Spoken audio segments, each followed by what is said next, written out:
guys, it is Tristan with Nerdette's NewsStand, and yesterday was New Comic Book Day for DC Comics, and this was my favorite by far. It was so well done.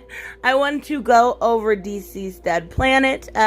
Obviously, this is a continuation of the original series. Then we had Unkillables, and we also had the digital-only series at World's End, some of which I've reviewed, some of which I've not. Unfortunately, this story is very, very good, but I haven't taken advantage of reviewing every single one, which I really should, but we are seeing the return. Now, this is from Tom Taylor, who I've talked about plenty of times on this channel. I really enjoy his writing, and the pencils are by Trevor Hairsine, who did the original one, and they're both just incredibly talented people.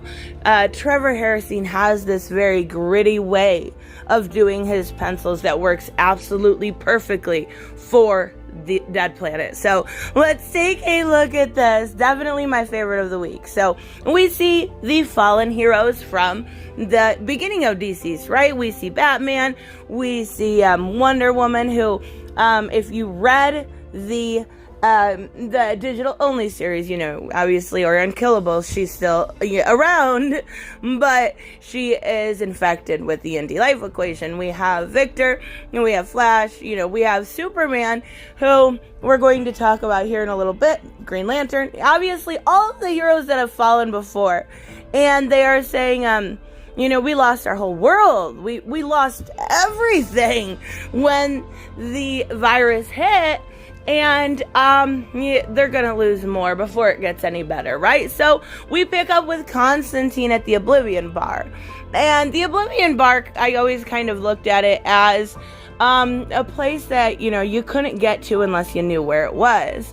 A place that was kind of, you know, hidden by magic almost in a way, right? So we've got Constantine here drinking with the ashes of a fallen friend. But, you know, he's saying cheers, mate, not just cheers to one single person.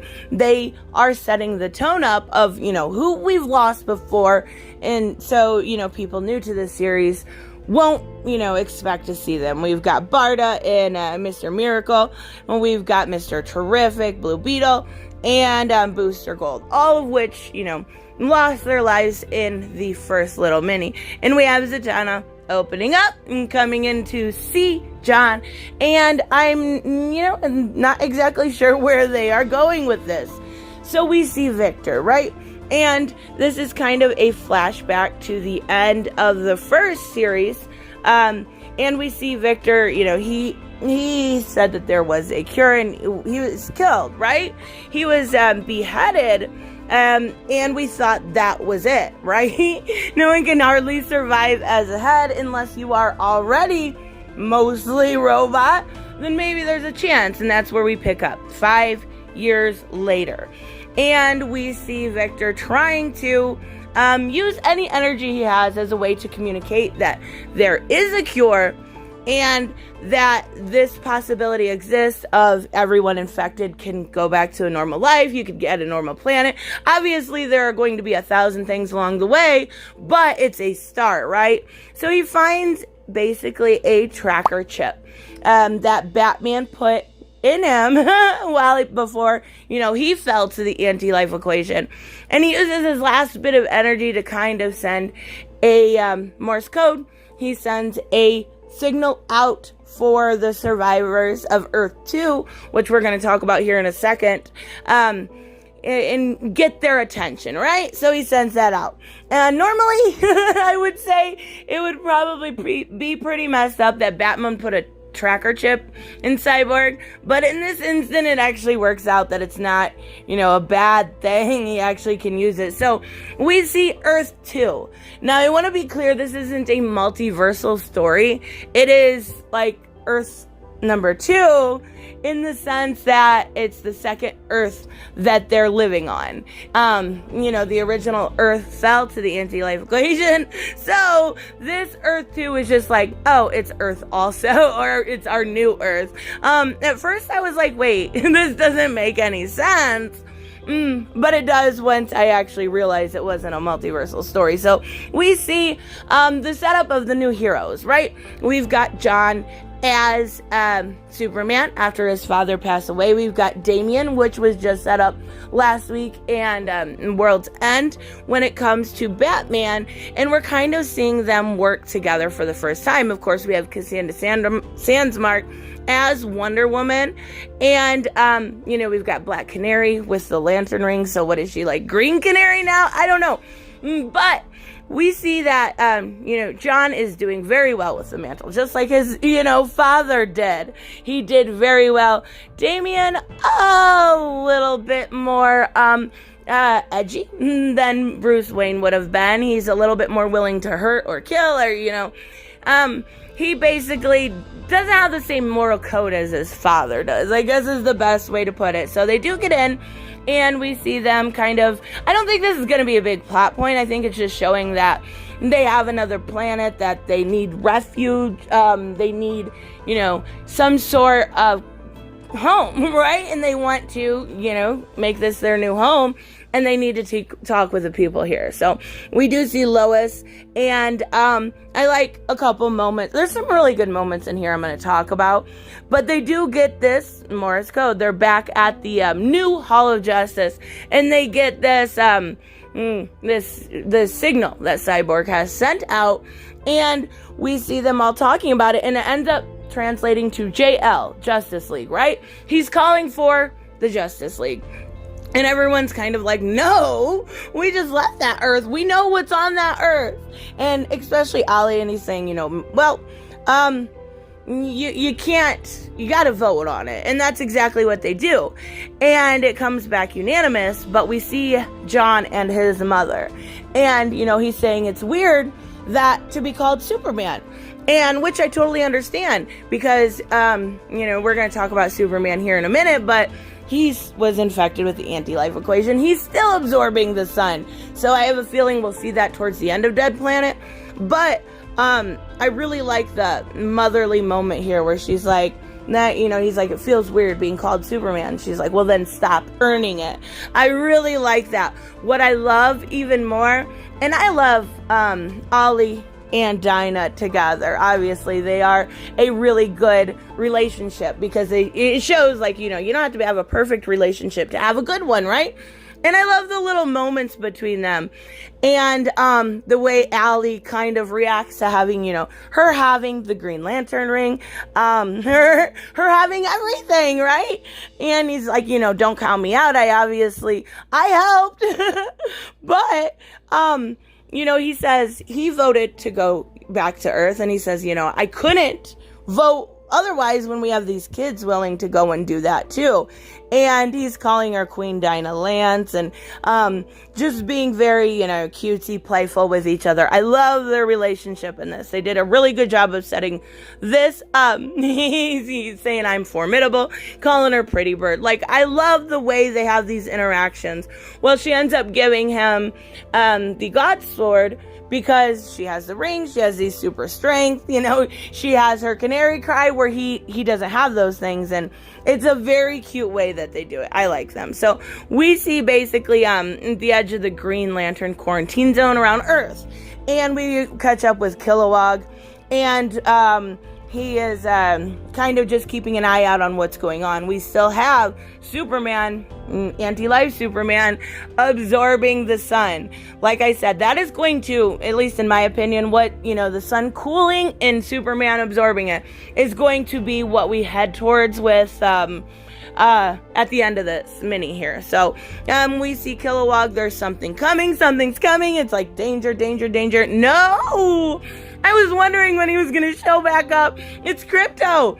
And I love it because he got lost, and I believe it was at World's End. And he was kind of just walking around Metropolis like, I didn't know what they were going to do with that.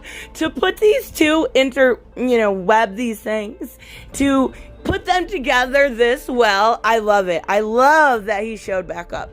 But we do see the Justice League take off. And they are back on Earth, and they find Victor, and he's trying to talk, right? He's trying to convey some sort of message. So Cassandra says, use the lasso of truth. If he's going to be able to speak, that's going to make him speak. And he's trying, right? He's trying to say different words. He kind of says Dinah. He says RN. Like, I knew what they meant from Unkillables, and the fact that we knew Diana was still around, that he's telling them essentially, right, to run. He's saying run. She's here. Like, he's trying to warn them, but he is just ahead. So they get a proximity alert, right? And exactly who you think it is going to be, we see Wonder Woman show up. And, it broke my heart, because I'm sitting here when I'm reading this, and I'm loving the relationship between, Dinah and Ollie, and I'm like, they're so cute. They didn't get a whole lot of service when Tom Taylor did Injustice. The original Ollie died, and then we had, them move from the other planet, or the other multiverse. But, this is great. Tom Taylor's being nice to Ollie and Dinah. No, that didn't last. Not even a little bit. Like, oh, that broke my heart. Like, oh, I felt so bad for her. We see, he is effectively getting infected by Wonder Woman. And that obviously makes Black Canary go crazy. Like, it would make anybody go crazy. She uses her canary cry, and that is pretty much ineffective. And she starts fighting them. Well, they figure out what Victor is trying to say in the meantime, right? Cassie does, and John does. So John takes off to try to stop Dinah. She's just going hog wild on Wonder Woman. And right at the last second, we see, John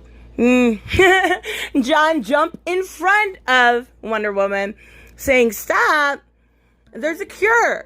Victor has a cure for this. So, effectively, maybe we could see Ollie return, but it does not look like there will be a Princess Diana Wonder Woman coming back. It's gonna have to stick with Cassie, because that went right through her throat. Now, that is the God Killer sword, so I don't know. I'm still up in the air about John. I do think he'll be okay. I don't think they're going to take him out, but we do know now that there's a cure. But there will be no Wonder Woman left, at least, unless you count Cassandra, and it's kind of, not the same for me, at least. So this was so good. It was such a great start to this new mini. I love it.